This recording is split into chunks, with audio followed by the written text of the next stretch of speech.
Good evening, everybody.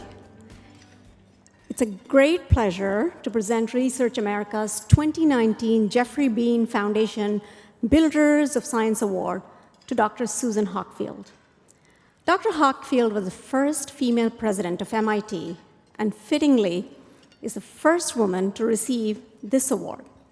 Now, earlier today, she and I talked about the science that she has seen over the past 30 years and the science and the change and the transformation she expects to see in the next 30 years.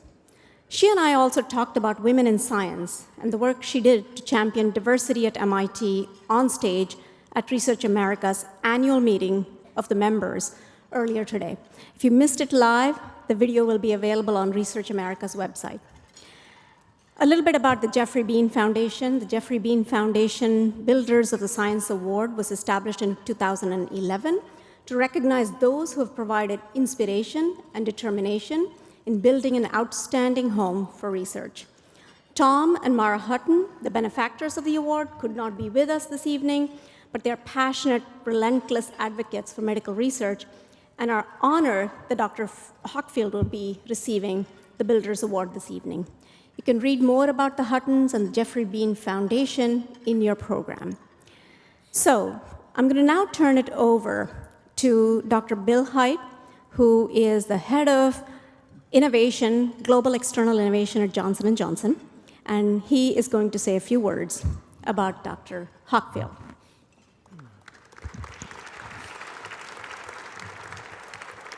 Thank you very much, Seema, and ladies and gentlemen, thanks for staying with us. It's been an incredible night, and we're so pleased to be honoring Dr. Susan Hockfield.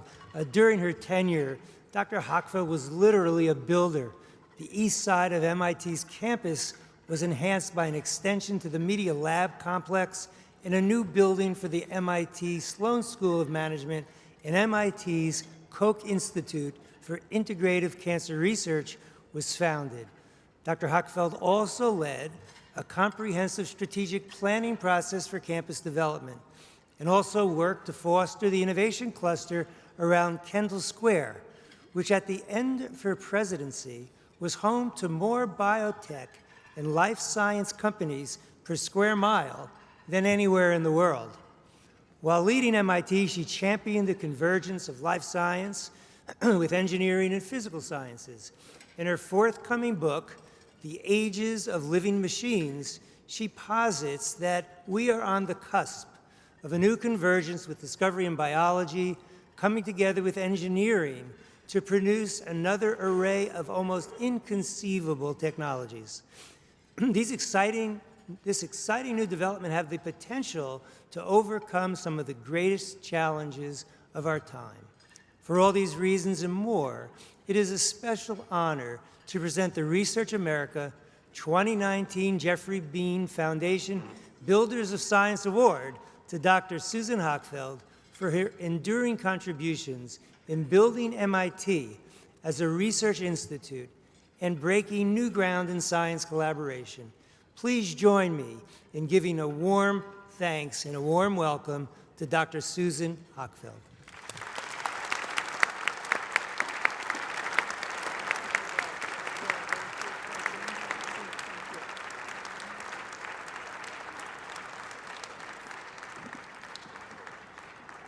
It's an amazing honor to receive Research America's Geoffrey Beene Award as a builder of science, but I mean, what a delight to be here with so many friends and so many of my heroes and sheroes. It is really an awesome evening. It's a particularly great honor to participate in the 30th anniversary of this remarkable and remarkably impactful organization. Congratulations. And I have to say thank you for all you do to keep our research enterprise vibrant. In that vein, I simply have to begin by extending my heartfelt gratitude to Mary Woolley for leading the charge for this organization and for science advocates across the nation. Thank you, Mary. Research America raises awareness of the critical role of research investments to save lives and to build our innovation economy. Research provides the foundation for so much of what we enjoy today, from the biomedical miracles we've been hearing about to digital tools and toys, to the materials that enable space travel and undersea exploration. Research America galvanizes support to continue investments for the next generation of discoveries and the next generation of products that will make the world a better place. Mary, I hold you in the highest admiration for the intelligence, skill, and tenacity you have brought to Research America on behalf of all of us and on the future of our country. Thank you, Mary.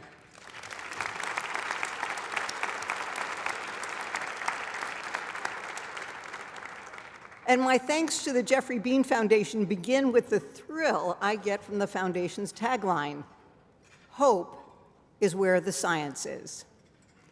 Our nation's mounting disrespect and dangerous disregard for experts, expertise, and facts threatens our shared commitment to doing better by knowing more through research and through science.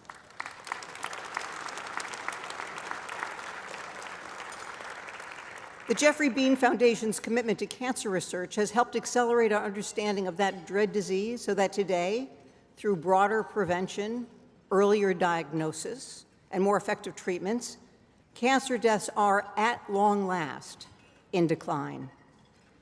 Let me confess the obvious. I cannot take credit for this honor that you bestow on me this evening.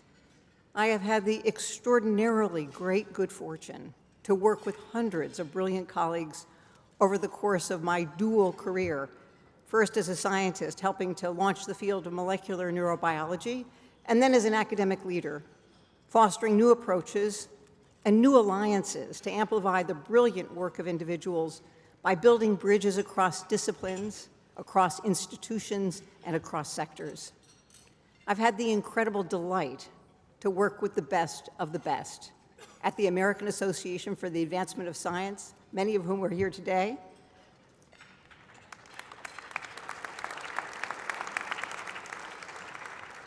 And I'm particularly proud of the wonderful partnership that's been forged between the AAAS and Research America that now draws together an increasing number of professional societies to make our voices heard. And at MIT, where I learned everything I know about advocacy from my colleagues who are here this evening, and in all this work, the adage, when I say I mean we, and when I say we, I mean they, could not be more true than for tonight's recognition of my role as a builder of science.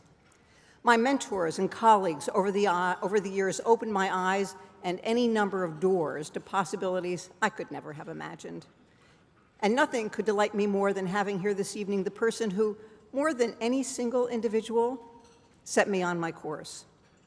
My doctoral dissertation advisor, Dr. Stephen Goebel.